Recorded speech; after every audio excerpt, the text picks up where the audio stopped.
দর্শক আসসালামু আলাইকুম, আপনাদের স্বাগত জানাচ্ছি সপ্তাহের আলোচিত বিষয় নিয়ে বাংলা ভিশনের বিশেষ আয়োজন যে কথা বলতে চাই অনুষ্ঠানে। আপনাদের সঙ্গে আছি আমি জিয়া খান। দর্শক, আপনারা জানেন এই অনুষ্ঠানের মাধ্যমে আমরা সমসাময়িক নানা বিষয় নিয়ে আলোচনা করে থাকি। আজ আমাদের আলোচনার বিষয় ঐতিহাসিক স্বাক্ষর, নতুন বাংলাদেশের সূচনা। আর এই বিষয়টি নিয়ে আলোচনার জন্য আমার সঙ্গে স্টুডিওতে উপস্থিত রয়েছেন দুজন অতিথি। তারা হলেন এম এ আজিজ, প্রধান সম্পাদক, ফিনান্সিয়াল পোস্ট, এবং ডক্টর আতিক মুজাহিদ, যুগ্ম আহ্বায়ক ও লিয়াজো কমিটির সদস্য, জাতীয় নাগরিক পার্টি। আপনাদের দুজনকে স্বাগত জানাচ্ছি। ধন্যবাদ। দর্শক, ক্যালেন্ডারের পাতায় ইতিহাস হয়ে আছে 5 আগস্ট 2025 সালের সেই দিনে ছাত্র জনতার অভ্যুত্থানের মাধ্যমে দেশ নতুনভাবে পথযাত্রা শুরু করে। সেই 5 আগস্টের পথ ধরে ক্যালেন্ডারের পাতায় আজ 17 অক্টোবর ঐতিহাসিক তারিখ। অবশেষে নানা শঙ্কা অনিশ্চয়তা পেরিয়ে সই হলো জুলাই সনদ। স্বাক্ষর করেছেন জাতীয় ঐক্যমত্য কমিশনের সভাপতি, প্রধান উপদেষ্টা প্রফেসর ডক্টর মোহাম্মদ ইউনূস সহ বিএনপি, জামায়াত ও বিভিন্ন রাজনৈতিক দল। প্রধান উপদেষ্টা বলেছেন, জুলাই সনদ স্বাক্ষরের মাধ্যমে নতুন বাংলাদেশের সূচনা হলো। এই সনদের মাধ্যমে জাতি বর্বরতা থেকে সভ্যতায় ফিরে এসেছে। তবে স্বাক্ষর অনুষ্ঠানে যোগ দেননি জুলাই সৈনিকদের নিয়ে গড়া সংগঠন এনসিপি। আলোচনার শুরুতে আমি এম এ আজিজ, আগামী বাংলাদেশ বিনির্মাণের বহুল আকাঙ্ক্ষিত দলিল জাতীয় জুলাই সনদ 2025 আজ স্বাক্ষরিত হলো। এক কথা যদি আমি বলি, কি পেল বাংলাদেশ? ধন্যবাদ আপনাকে। জুলাই সনদ সবগুলি দল স্বাক্ষর করলে একরকম হতো। এখন ধরেন অভ্যুত্থানের যে প্রধান শক্তি এনসিপি, ছাত্রদের সংগঠন, এই সংগঠন কিন্তু স্বাক্ষর করে নাই, এবং বামপন্থী 4টি দল স্বাক্ষর করে নাই। মোট 5টি দল কিন্তু এই জুলাই সনদে স্বাক্ষর করে নাই। আমি বলবো যে তাদের যেহেতু বিএনপি অনেকগুলো ইস্যুতে নোট অফ ডিসেন্ট দিয়েছে, তাদেরটাও নোট অফ ডিসেন্ট সহকারে হলেও তাদেরটাও অন্তর্ভুক্ত করে সবাই জুলাই সনদে আপনার স্বাক্ষর করলে ভালো হতো। তাতে এটা যেমন ছাত্র জনতা বলছে, ছাত্ররা বলছে, এনসিপি বলছে যে এরপরে গণভোট চাই। গণভোটে যদি বিএনপির যে নোট অফ ডিসেন্টের যে ভাগ্য হবে, তাদেরটাও তাই হতো। তা আমার কথা হচ্ছে যে এখানে যে জুলাই ছাত্ররা এবং এনসিপি এবং 5 দলের ব্যাপারে বলছে মৌলিক যে বিষয়গুলো, সেখানে সমাজতন্ত্র আছে, জাতীয়তাবাদ আছে। তো এটা তো তাদের ক্ষেত্রে যৌক্তিক, কারণ তারা বামপন্থীরা সমাজতন্ত্রের জন্যই রাজনীতি করতেছে, তারা সমাজতান্ত্রিক আন্দোলন, সেখানে সমাজতন্ত্রের কথা তো বলতেই পারে। কিন্তু তবুও আমি বলবো তারা নোট অফ ডিসেন্ট দিয়ে এখানে যেতে পারতো, স্বাক্ষর করতে পারতো। আর এনসিপির দাবি, অনেকগুলো দাবি আছে যেটা আমার কাছে কিন্তু যৌক্তিক মনে হয় নাই। হ্যাঁ, দাবি ছিল, তারপরেও সেগুলো সংরক্ষিত করে এটা নোট অফ ডিসেন্ট লিখে আপনার সনদে যুক্ত করা যেতে পারতো। কারণ মানে আপনি অ্যাকচুয়ালি বলছেন জুলাই সনদের স্বাক্ষর অনুষ্ঠানে আজকে তারা, হ্যাঁ, যেটা বললো যে নতুন বাংলাদেশ হলো, আমি তো বললাম ক্ষত রইল না। কারণ অভ্যুত্থানের শক্তি তো ওখানে প্রতিবাদ করে ওখানে অবস্থান নিয়েছিল, সেখানে যারা বসবে অতিথিরা সনদ স্বাক্ষরতে, সেই চেয়ারে বসে গেছে। তারপরে পুলিশ টিয়ার গ্যাস, সাউথ গ্রেড এইসব ম্যারিটেড তাদেরকে সরাইছে, তাই না? সুতরাং এভাবে তো না, শান্তিপূর্ণভাবে হওয়া উচিত ছিল। এখন সামনে যদি নির্বাচনটাও এইভাবেই হয় তাহলে কি হবে সেটা যাচ্ছে। কিন্তু এই যে জুলাই যোদ্ধাদের আজকে রাজপথে নামতে হলো, পেটানো হলো, এটাকে আপনি কিভাবে না এরকম একটা দিনে এসে এখন এভাবে ছাত্ররা না, এটা এনসিপি দল আন্দোলন নামলে বাংলাদেশের কালচারে পিঠা খাইতে হয়, আবার নিরাপদেও হয়। দল হিসেবে আমি দল হিসেবেই দেখছি। আচ্ছা, দল হিসেবেই দেখছি, কারণ আপনি দেখেন যে মূল দাবিটা ধরেন এই যে জুলাই সনদ বাস্তবায়নের পদ্ধতি, এটা সঠিক দাবি। আপনি জুলাই সনদ স্বাক্ষর করালেন, এটা বাস্তবায়নটা কোন পদ্ধতিতে হবে এটা ক্লিয়ার করতে হবে না? হ্যাঁ, করে নাই, এর দাবি ঠিক। সংসদে নির্বাচনের আগে গণভোট, এখানে পরে আবার দাবি আছে সংসদকে কনস্টিটিউয়েন্ট আপনার ক্ষমতা দিতে হবে। তাহলে সংসদ নির্বাচন হবে পরে, তাহলে এখন গণভোট কেন? আলটিমেটলি গণভোটে এই জুলাই সনদ যদি পাশ হয়, আপনার কি মনে হয় যে আগে চাওয়ার মানেটা কি? আপনার কি মনে হয়? মনে হয় এই জন্যেই যে হয়তো তাদের ধারণা যে এখন যত সনদই স্বাক্ষর করুক না কেন সংসদে গিয়ে এটা পাশ নাও করতে পারে, এটাই মূল কথা। কিন্তু তারপরে এর বাইরে যে দাবি আছে, ধরেন 16 বছরের আওয়ামী ফেসিবাদের সময় যারা গুম খুন হত্যা হয়েছে তাদেরকে বিচার করতে হবে এবং তাদের কম্পেনসেশন দিতে হবে। আর 24 থেকে যাদের হয়েছে, মানে ক্ষতিগ্রস্ত হয়েছে, মৃত্যু হয়েছে, আহত হয়েছে, তাদের বিচার, তাদের নিরাপত্তা, তাদের ইন্ডিমিনিটি দেওয়া, তাদের পরিবারকে দেওয়া। এখানে ইন্ডিমিনিটিটা আমার কাছে মনে হয়েছে তারা বলছে যে বেসিক নিডস, যেমন 5 বেসিক নিডসও পূরণ করতে হবে, মানে সব কিছু নিরাপত্তা। এটা শোনেন, নিরাপত্তা ইন্ডিমিনিটি হয় না। রাজনৈতিক দল তার শক্তির উপরে নিরাপত্তা। ধরেন আমি যদি কল্পনা করি, ধরেন তারা তো আর এনসিপির যে সদস্যরা, তারা তো আর রশিদ, ফারুক, ডালিমের মতো ঘটনা ঘটায় নাই, তাদেরও তো ইন্ডিমিনিটি দিছিল বস্তাক। কিন্তু শেষ পর্যন্ত কি হবে, আওয়ামী লীগ ক্ষমতা এসে ঠিকই বিচার করছে, তাই না? তো সুতরাং ইন্ডিমিনিটি কিন্তু পার্মানেন্ট বিষয় নয়। বিষয় হচ্ছে যে রাজনৈতিক দলটাকে শক্তিশালী করা এবং জনমুখী আন্দোলন, জনমুখী সংগ্রাম করা দরকার। সেই জায়গা থেকে আমার মনে হয় এইগুলি বাস্তবায়ন করা কঠিন। আর গণভোটের যেটা আসছে, ধরেন জুলাই সনদ, এখানে 84টা সংস্কার প্রস্তাব আছে। আপনি বলেন তো, আমি আমি তো ভোট দেবো, ধরেন না কেমন করে দেব? আমি তো 84টার সাথে একমত হব না। হ্যাঁ, 30টা দল বসছে, 30টা দলকে বসে মনে করছে তারা যা করছে তা আমি মানবো? আমি তো দেশের মালিক, ওনারা না। ওনারা নির্বাচিত হলে আমার প্রতিনিধি হবে। সুতরাং আমাকে তো ফ্রি বলতে হবে। আপনি 84টা সনদের ধরেন এটাকে মৌলিক হিসেবে 30টা ডান করলো, 30টার ডান পাশে তো বলতে হবে এই বিস্তারিত করলে আমি হাও দেব, নাও দিব, একবারে তো হা না দিতে পারবো না। ধন্যবাদ M A Aziz. Doctor Atik মুজাহিদ, কেন গেলেন আপনারা? কেন যাই না, আমরা তো গতকালই প্রেস ব্রিফিং করে জানিয়ে দিয়েছি যে আমাদের এটা আমরা অংশ নিচ্ছি না, এটা তো বয়কট না। সেকেন্ড হলো যে একটা বিষয়, মানে মিস ইনফরমেশন ছড়ানো হচ্ছে যে এখানে এনসিপি গিয়ে ওখানে জুলাই যুদ্ধ রায় করেছে। এগুলো এনসিপির কেউ না, আসলে এটা একটু ভুয়া একটা কথাবার্তা। আমরা আজকে সারাদিন আমাদের জাতীয় শ্রমিক শক্তির আত্মপ্রকাশ ছিল, আমাদের নেতাকর্মীরা এইদিকে ছিল। আমাদের দলগতভাবে কোনো ধরনের কর্মসূচি কিছু নাই, বরং কেউ যদি কোনো কিছু অন্যায় ঘটায় এবং বাট এখানে আনফর্চুনেটলি আমাদের এই যে আতিকুল গাজী, যে একদম হাত হারানো একটা ছেলে, তাকেও পিটানো হয়েছে। আমি বুঝলাম না এটা কোন সিস্টেমের মধ্যে পড়লো আর কি। সিস্টেমটা খুবই অন্যায়মূলক আচরণ হয়েছে আর কি। এটা এত চমৎকার একটা অনুষ্ঠানের মধ্যে এরকম করা ঠিক হয়নি আর কি। যে পক্ষে কাজটা করুক, এটা হয়তো অন্য কোনো ইস্যু থাকতে পারে আর কি। আর আমাদের উপর চাপানো হইলো, পরে আমার দেশ তার নিউজ উইথড্র করে এলো। এগুলো আসলে খুবই ঠিক না, কিন্তু একটা ডেকিং করা। আমরা যাচ্ছি না, আমরা আগে বলছি যে আমরা যাচ্ছি না, এর মানে এই নয় যে আমরা বয়কট করেছি। আমরা বলেছি যে মোরালগতভাবে আমরা মনে করি যে নোট অফ ডিসেন্ট থেকে একটা জায়গা যেখানে আসলে একটা পেপার সাইন হইতেছে, এর আগে যেটা আমরা ডিক্লারেশন হয়েছে, সেম জিনিস যদি করে, তাহলে আমরা জাতির কাছে ছিল দায়বদ্ধ। আমাদেরকে সবাই বলতেছেন অভ্যুত্থানের শক্তি, সব বলে দিচ্ছেন আমাদের ঘাড়ে, কিন্তু আমাদের যে বিষয়গুলো মৌলিক দাবি সেগুলো আপনারা কোনো অ্যাড্রেস করতেছে না। কারণ বড় দলগুলো বলতেছে তাই আমাদের ওই দিকেই যাইতে হবে। সেই জায়গা থেকে আমরা জাতির কাছে এরকম হতে চাই না, অভ্যুত্থানের শক্তির কাছে এরকম হতে চাই না যে আমরা গাদ্দারি করতেছি কোনো একটা ইস্যুর কারণে। তো সেই জায়গাটা থেকে আর ভাইয়ের একটা বিষয় আমি আর যেটা গেলাম না, তা তো ওই একটাই বললাম যে আমরা মোরালগতভাবে মনে করি, নৈতিকগতভাবে মনে করি এটা যাওয়া ঠিক না। যদি ওনারা দায়িত্ব নেয়, আবার যেহেতু আলোচনার সময় বাড়ি আছে, আমরা অ্যাটেন্ড করবো। যদি মনে করে তাহলে আমার সাইন করতে হবে, আমাদের কোনো সমস্যা নেই। জিনিসগুলো আদায় হলে ক্লিয়ার থাকতে হবে যে কি করতে যাচ্ছে। কারণ এই অভ্যুত্থান আমাদের দুইটা জিনিস শিখেছে, একটা হলো জাস্টিস, আর একটা হচ্ছে অ্যাকাউন্টেবিলিটি, স্বচ্ছতা দেখাইতে হবে আমাদের, আসলে কি করতে চান, কেমনে করতে চান, স্বচ্ছতা। কিন্তু আপনারা, কারণ হচ্ছে যে জি, কোনো একটা অভ্যুত্থানের পরবর্তীতে কোনো একটা সোশ্যাল কন্ট্রাক্টকে আপনি বিশ্বাসের উপর ছাড়িয়ে দিতে পারেন না।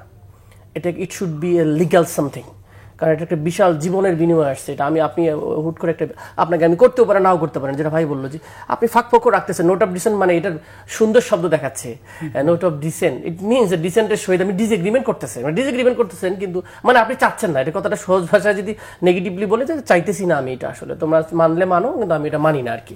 তো এটা মানতেছেন না, আবার সেটাকে অ্যাপ্রুভ করে আপনি আবার গণভোটটা কখন করবেন, ভোটের দিন করবেন না আগে করবেন, সেটাও ক্লিয়ার করতেছেন না। তাহলে কি করতেছেন তাহলে? এত বড় একটা ঐতিহাসিক দিন করতেছেন, সেখানে আপনি এতগুলো আনসলভড ইস্যু নিয়ে আপনি কাজগুলো তো হবে না। তো সে জায়গা থেকে আমরা নৈতিকভাবে আমরা মনে করি আমরা আমাদের জায়গা থেকে আমাদের দল তো প্রতিবাদ করার সুযোগ আছে, তাই না? আমরা তো এরকম করি না যে আমরা আন্দোলন মাঠে নেমে গেছি।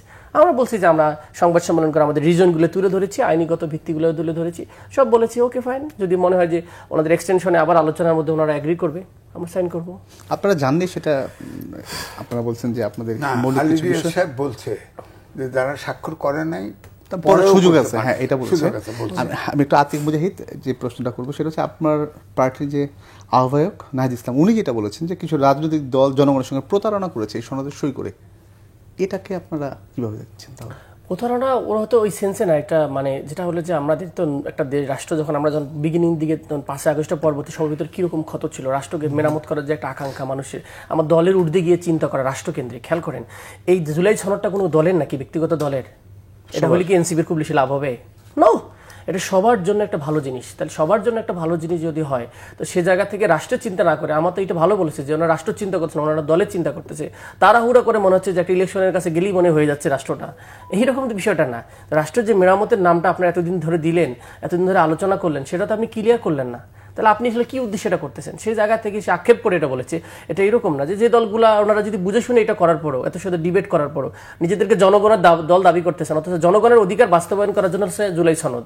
খেয়াল করে দেখেন, সেই জুলাই সনদটাই আপনি কোনো ধরনের আইনি ভিত্তি রাখতেছেন না, কোনো ধরনের বাইন্ডিংস রাখতেছেন না, কোনো অব্লিগেশন নাই। এমন সাইন করলে চলে গেলাম, কি এরপর আমি করবো কি করবো না, আই ডোন্ট কেয়ার। এবং এটা গণভোট হবে কি হবে না ক্লিয়ার কিছু নাই তো আপনার কাছে, তা আপনি কিসের উপর সাইন করতেছেন? আমিও যদি লেজিটিমেট করে দিই তাহলে তো এটা হয়ে গেল, আর কিছু তো থাকলো না বাকি। আপনারা কি মনে করেন, মানে আপনাদের ধারণা থেকে তাহলে এই যে স্বাক্ষরটা হলো এটা কি তাহলে? এটা তো আসলে একটা পেপার সাইন হয়েছে। আমার কাছে আপনি বলেন এটার কি মূল্য আসলে অ্যাড করে? একটা এগ্রিমেন্ট করলাম সবাই মিলে, আমি নাও মানতে পারি, কারণ আমি তো আগে লিখছি নোট অফ ডিসেন্ট, আমি এটা নাও মানতে পারি। আমি তো বাইন্ডিংস আমি বলি না, আমি বলি যে নোট অফ অব্লিগেশন আমি এটা করবো, এরকম কোথাও তো লিখি নাই। মানে শুধু একটা পেপার সেন, মানে এটা কোনো জাতির কোনো কাজে অবশ্যই একটা ইম্প্যাক্ট তো হলে যে এটা কালেক্টিভ একটা ইম্প্যাক্ট আছে, যে সবার সামনে আপনি একটা প্রতিশ্রুতি দিলেন, না দিলে মানুষ তো আপনাকে ধরবে একটা নৈতিক জায়গা দিয়ে। কিন্তু আমি যদি আইনগতভাবে কোনো তো এটা নেয় নাই, আমি সাইন করলাম, কিন্তু আমি মনে করতেছি আমার পরবর্তী রিজন এটা যাচ্ছে না, আমার সংসদ সদস্যরা আমরা মনে করলাম যে করবো না।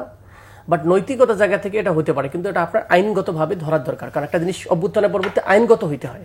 কারণ ওই ভাই যেটা বলছে কনস্টিটিউশন পাওয়ার কখন কেন চাইতেছি, কারণ এখানে যে চেঞ্জগুলোর কথা বলা আছে, এখানে কিছু জিনিস ফান্ডামেন্টাল আছে, যেটা যে বাম বলতেছে যে ফান্ডামেন্টালস অফ 4 পিলার, এটাকে চেঞ্জ করে নতুন করে যুক্ত করতেছেন। তো সেটা চেঞ্জ করে কি, সেটা কি সংসদে গিয়ে অ্যামেন্ডমেন্ট হয়? সেটা তো রিফর্ম করতে হয়। রিফর্ম করতে গেলেই অ্যাসেম্বলি লাগে, একটা কনস্টিটিউশন অ্যাসেম্বলি লাগে। সেটাকে কোনভাবে করবেন সেটার জন্য বলা হয়েছে এই সংসদ সদস্যরা বিগিনিং কি করতে পারবে, তার আইনসভার দায়িত্ব পাবে, যারা কনস্টিটিউশনটাকে রিফর্ম করে দেন ওটার উপর কি করবে, আমাদের শপথ নিয়ে চলে যাবে। এই জন্যই তো বলা হইতেছে, মানে আমাদেরটা যে আসমান থেকে এসছে এরকম না, বরং এই জিনিসটাকে আইনগতভাবে আরো শক্তিশালী করার জন্য বলা হচ্ছে। আমি বুঝতে পারতেছি না, ওনারা বুঝতে পারতেছে না, রাজনীতিবিদরা এড়াই যাচ্ছে systematically. I do not know. যদি এড়াই যায় তাহলে এদের স্বার্থ কি? এড়াই যায় ডেফিনেটলি। আরে ভাই 10 বছর ক্ষমতা থাকা লাগবে না, আমার কথা বোঝেন। প্রধানমন্ত্রী আজীবন থাকতে পারে, যে চেঞ্জগুলো করতে যাচ্ছেন সেগুলো যদি পার্লামেন্ট না হয়, তাহলে আগে ওয়ার্ল্ড সেটেলমেন্টে চলে গেলাম আমরা। তো শেখ হাসিনার যে যুগে যেরকম ছিলাম, একই কনস্টিটিউশন থাকলো, একই স্টাইলে চললাম রাজনীতি, তার মানে একদিকে যাচ্ছে দেশ। এক্স্যাক্টলি। মানে ধন্যবাদ ডক্টর আতিক মুজাহিদ। প্রথম কথা হচ্ছে এই যে 30টি দল এক্সারসাইজ করলো, সংস্কার একটা করলো, এটার আইনি ভিত্তি কি করে দিবে? আইনি ভিত্তি কোনো প্রেসিডেন্ট, কারণ মনে রাখতে হবে এই সরকার আপনার এই প্রেসিডেন্টের কাছে ওত নিচ্ছে সংবিধান সম্মত রাখার জন্য। 106 অনুচ্ছেদ অনুযায়ী সুপ্রিম কোর্টের মতামত নিয়েছে। এটা একটা সাংবিধানিক সরকার। তো যদি হয় সাংবিধানিক সরকার যেহেতু, সুতরাং প্রেসিডেন্ট, প্রধান উপদেষ্টা কারো মাধ্যমে কোনো অর্ডিন্যান্স জারি করেও কিছু করতে পারবে না। সংবিধানের সাথে সাংঘর্ষিক কোনো কিছু করার এখতিয়ার এই সরকারের বা কারো নেই। সুতরাং আপনাকে সংসদেই যেতে হবে।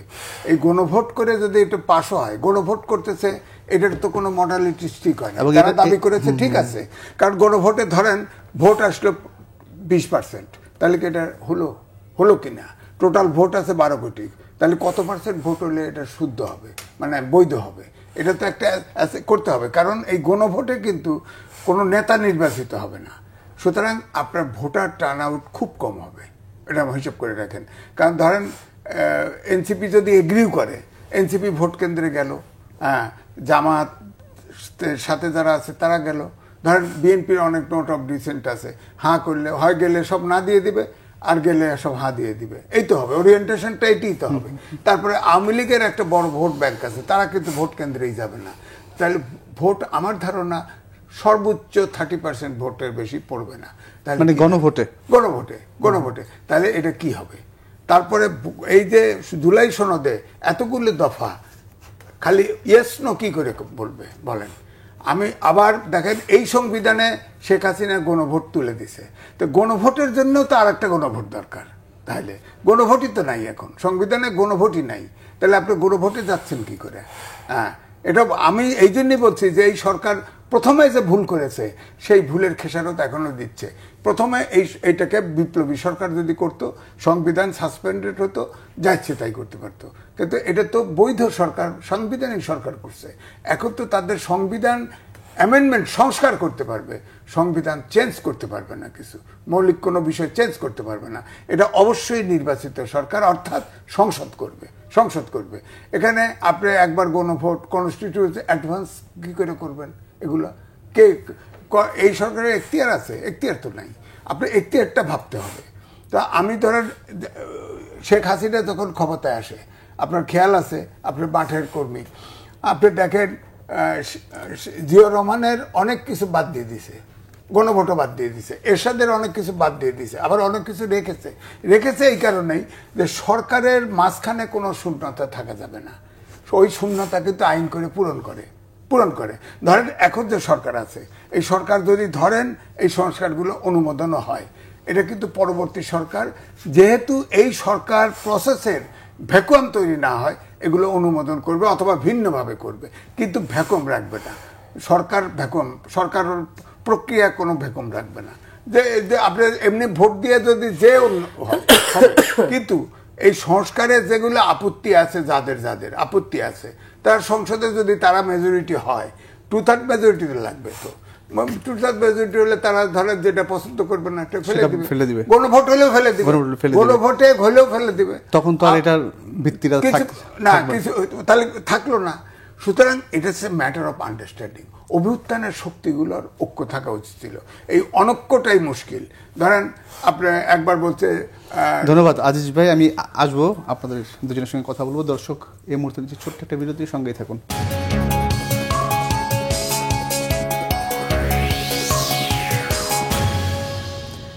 দর্শক বিরতির পর আবারও স্বাগত যে কথা বলতে চাই অনুষ্ঠানে।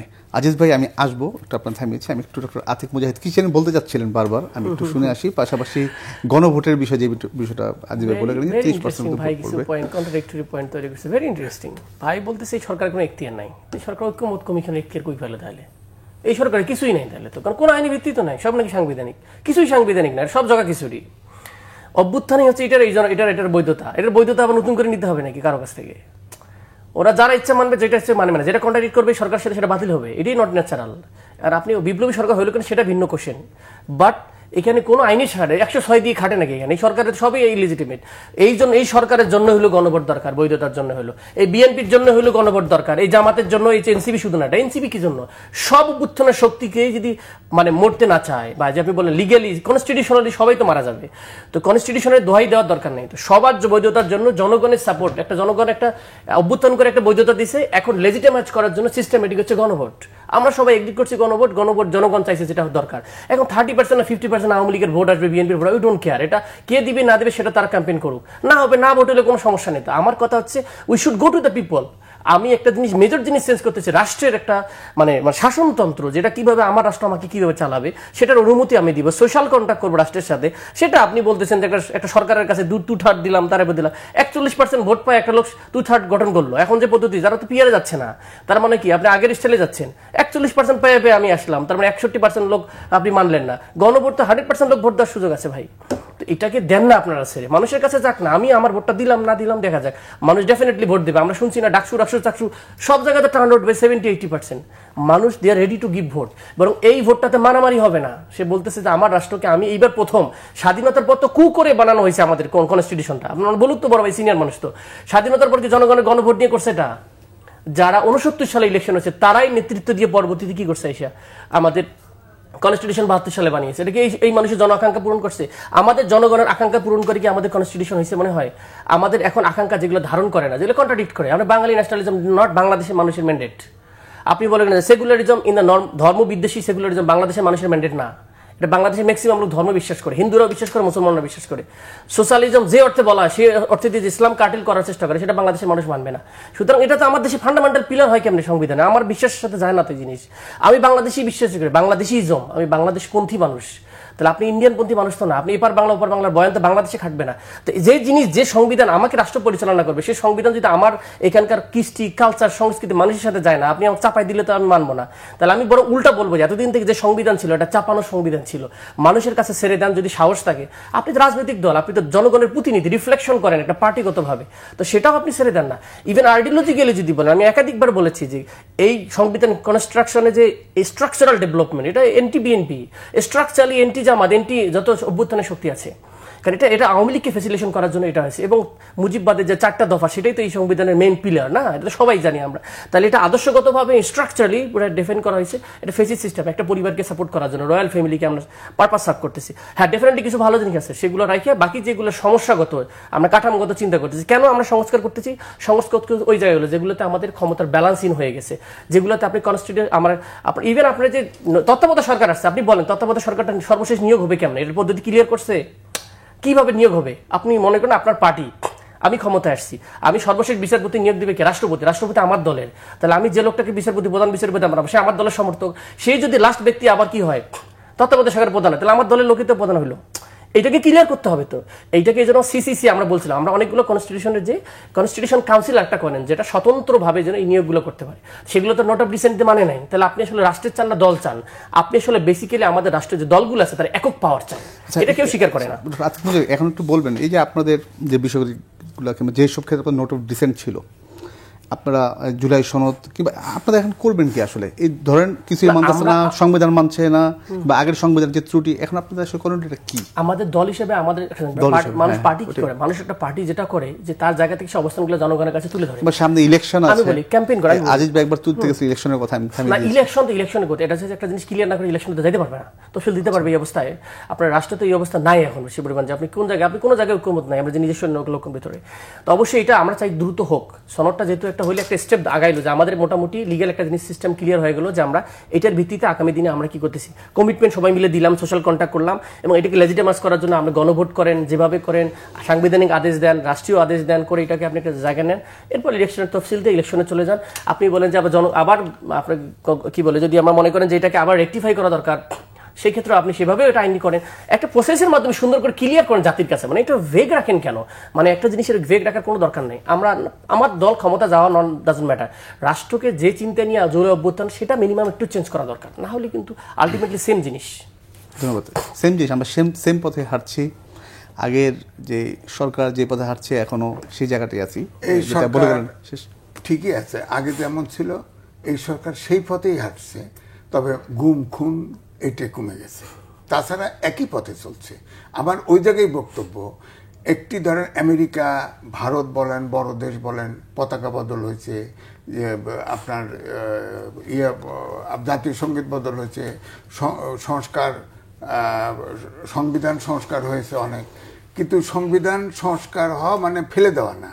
এটা তো ধরেন কোটার আন্দোলন হতে হতে এসে লাস্টে এসে ফেসিবাদের বিলোপ। এখন ফেসিবাদের প্রতি শব্দ আমরা খুঁজতেছি, বিকল্প শব্দ, অপরিত শব্দ।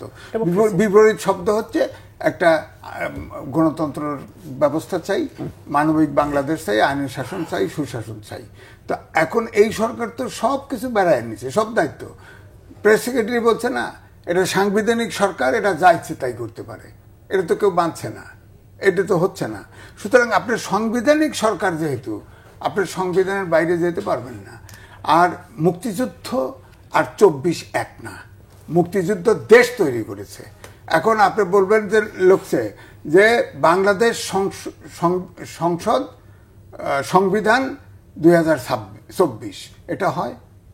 তাহলে বাংলাদেশের অতীত নাই, অতীত নাই। বাংলাদেশে এখন সৃষ্টি হলো না, এখন শুরু হলো না। না, আমি ওইটাই বলছি যে 71-এ যেটা ছিল, এটা এনসিপি কিন্তু ওইটাই বলছিল যে একই গণপরিষদ হবে, সেই গণপরিষদ এই জুলাই সনদ এন্ডোর্স করে ওইটাই আবার সংবিধানের টার্ন নেবে। হ্যাঁ, এটা কিন্তু আমি সমর্থন করেছিলাম এটা, কারণ খরচও একইভাবে। ঠিক 71-এ তাই হয়েছে, এমএনএ হয়েছে, পাকিস্তানের ভোটে, পাকিস্তানের বিরুদ্ধে ভোট হয়েছে, মেজরিটি হয়েছে, তারপরে তাদের নিয়ে সংসদ বসে গণপরিষদ, তারপরে এটা যায় সংসদ হয়েছে।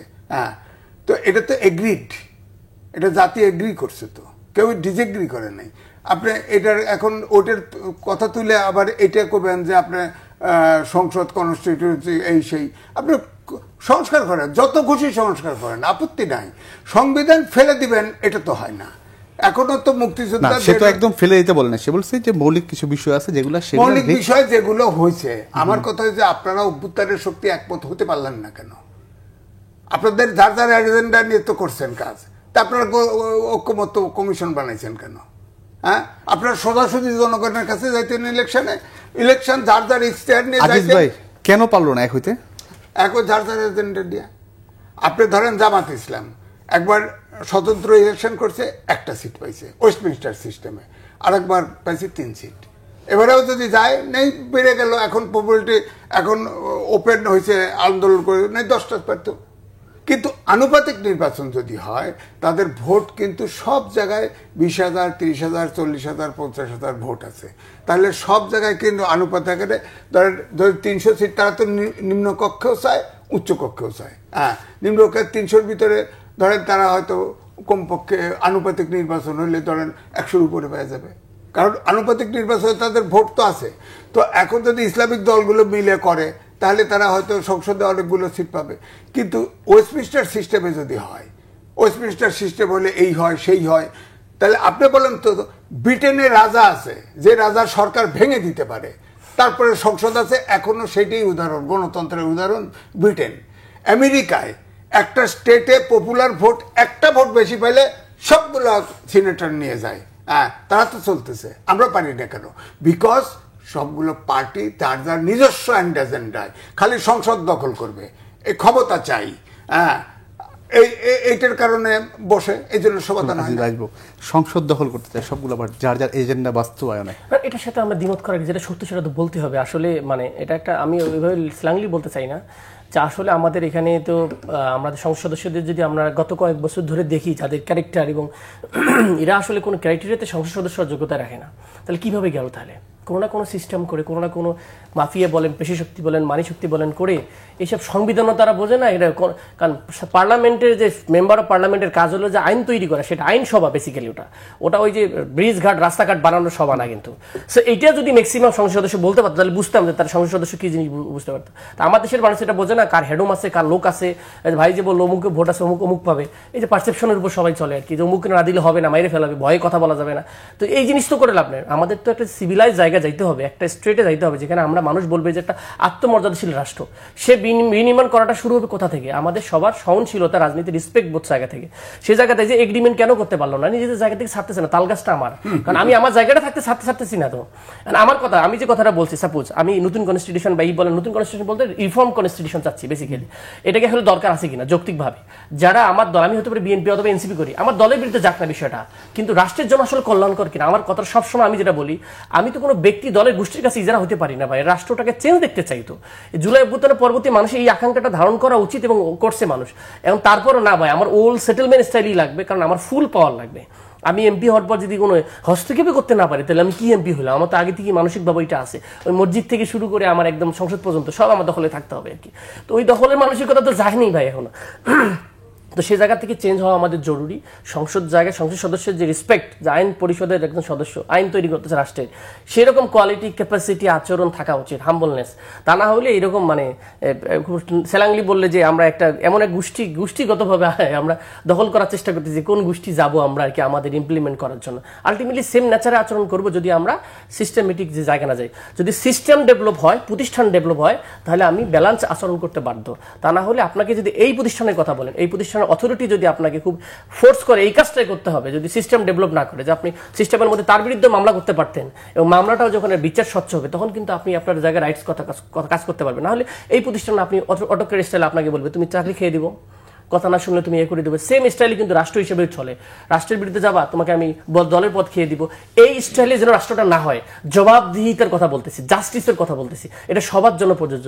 সিভিলাইজেশন বিল্ড আপ করতে গেলেও জাস্টিস এবং অ্যাকাউন্টেবিলিটি লাগবে। আগামী দিনে রাজনীতি হবে জাস্টিস অ্যান্ড অ্যাকাউন্টেবিলিটি রাজনীতি। ধন্যবাদ ডক্টর আতিক মজিদ। আমরা একদম শেষ দিকে, আপনার কাছে আমাদের প্রশ্ন, সামনে নির্বাচন এবং সরকারের পক্ষ থেকে বলা হচ্ছে ফেব্রুয়ারিতে ইলেকশন হচ্ছে, ইলেকশন। তো এখন যে সিচুয়েশন দেখতেছেন আপনি, ধরেন এনসিপির কথাই আমি বললাম, বা জামাত যে গণভোটের যে দাবি সহ আরও অন্য যে 7টা দল আছে, তাহলে সামনের ইলেকশন আমরা কি দেখবো সেক্ষেত্রে? এনসিপির প্রধান বলেছে যে এখানে নাকি উপদেষ্টারা সেফ এক্সিট চায়। আবার জামাত ইসলাম বলেছে যে ষড়যন্ত্র করতেছে এই সরকারের মধ্যে উপদেষ্টা। আমার কাছে ফোন রেকর্ড আছে। তো সুতরাং এই আমার কাছে তো মনে হচ্ছে যে অভ্যুত্থানের শক্তিরা এই সরকারের উপর আস্থা রাখছে না। এখন ধরেন এনসিপি জুলাই সনদ স্বাক্ষর করলো না, তো সব মিলে যেটা বলা হলো যে নতুন বাংলাদেশে পদার্পণ করলাম, প্রধান উপদেষ্টা তার বক্তব্য বলেছে, আমার কাছে মনে হয় আমরা কালো অধ্যায়ে পা রাখলাম। ধন্যবাদ। নির্বাচন হবে কিনা খুবই সন্দেহ আছে। ধন্যবাদ ডক্টর আতিক মুজাহিদ। কালো অধ্যায় কি আসলে আমরা কালো অধ্যায় পা রাখতে যাচ্ছি? না, এইভাবে অত নেগেটিভ আমি বলতে চাই না। ভাইয়ের মতো ভাই তো একটা কষ্টকর থেকে জায়গা থেকে বলছে মনে হয়, আমি জানি না, বাট এইরকম না। আমরা নাহিদ যেটা বলার চেষ্টা, আমি আবার বলেছি যে আমরা যেহেতু একটা প্রেশার দিতে চাই যে রাষ্ট্রটাকে অন ট্র্যাকে থাক সবাই মিলে, কারণ হচ্ছে যে মানে আমি বলি যেটা হচ্ছে, কারণ হচ্ছে আপনি যদি খারাপ দিকে চলে যান, আগের স্টাইলে চলে যান, আগের স্টাইলে যাওয়ার জন্য রাজনীতিতে আমরা আসি না। জুলাই সনদ স্বাক্ষরের বিষয়ে আপনারা যে আসবেন না এটা আগে থেকে বলা হচ্ছিল এবং শেষ পর্যন্ত আসতেনই না। আমরা এখন আশাবাদী যে আমরা যদি মনে করি যে সরকারের যদি অনেক কিছু, সরকার কিন্তু লাস্ট মোমেন্টে কিছু জিনিস চেঞ্জ করছে। আমাদের যে জুলাই শুনলাম জুলাই অভ্যুত্থান যারা যে আহতদের মানে কনসিডার করে চেঞ্জ পঞ্চম দফা যেটা, তার মানে হচ্ছে স্টিল যদি পজিটিভলি আগাচ্ছে এবং অনেকের পজিটিভ কমেন্ট দেখলাম, তারাও মনে হচ্ছে যে স্যার দেয়া যেহেতু আলোচনার সময় আরো বাড়িয়েছে, এটাকে খারাপভাবে দেখা উচিত না। কারণ এত হতাশার মতো জানি যে একদম আলোচনার সময় না, ওই সহসভাপতি বলছে যে পরে স্বাক্ষর করতে পারবে, এবং একবার স্বাক্ষর হয়ে গেলে এটা আর পরিবর্তন হবে না। 31 অক্টোবর পর্যন্ত মনে হয় এক্সটেনশন করছে, আলোচনার সময় এক্সটেনশন করছে আর অনেকগুলো বিষয়। কিভাবে, কারণ অনেক কিছু আনক্লিয়ার আছে, আপনি কোনো ক্লিয়ার না, তো আপনি কিভাবে বাস্তবায়ন করবেন? আপনি সাইন করলে যারা সবার ভিতরে রিজার্ভেশন আছে সেইগুলো হয়তো ক্লিয়ার হলে তারপর আমি বিবেচনা করবো। তো যাই হোক, ইলেকশনের সামনে চিন্তা আপনারা যাচ্ছেন আপনারা, তাহলে যদি গণভোট আপনাদের যে দাবি যেটা নিয়ে আসছেন এবং আপনাদের পার্টির অনেকে যে হুঁশিয়ারি দিচ্ছেন যে এটা না হলে অনেক কিছুই হবে, না ডেফিনেটলি আমাদের পার্টির অবস্থান আছে যে জিনিসটা আমাদের রাষ্ট্রের মিনিমাম দরকার, যেটা ছাড় দেওয়া লাগবে সেটা তো অবশ্যই ছাড় দেবো। রাষ্ট্রের জন্য যেটা আমাদের জন্য কল্যাণ সেটা আমরা কেন ছাড়বো? সবার জন্য এটা আমরা চেষ্টা করবো যেন রাষ্ট্রের উপকারী জিনিসগুলোর ব্যাপারে আমরা যেন কথা বলি। আমি তো আর অন্য স্টাইলে যেতে পারবো না, ঠিক আছে? আমার যেটা রাষ্ট্রের মানুষের কল্যাণ সেটার জন্য আমরা রাজনীতি মানুষের জন্যই করি। মানে আমি আমার দলের এজেন্ডা আসছে, আমি রাষ্ট্রকে দেখার চিন্তা করি আর কি। ধন্যবাদ আপনাদের দুজনকে বাংলাদেশে আসার জন্য। দর্শক, যে কথা বলতে চাই আজ এই পর্যন্ত, আবার দেখা হবে আগামীকাল একই সময়। সবাই ভালো থাকুন, সুস্থ থাকুন।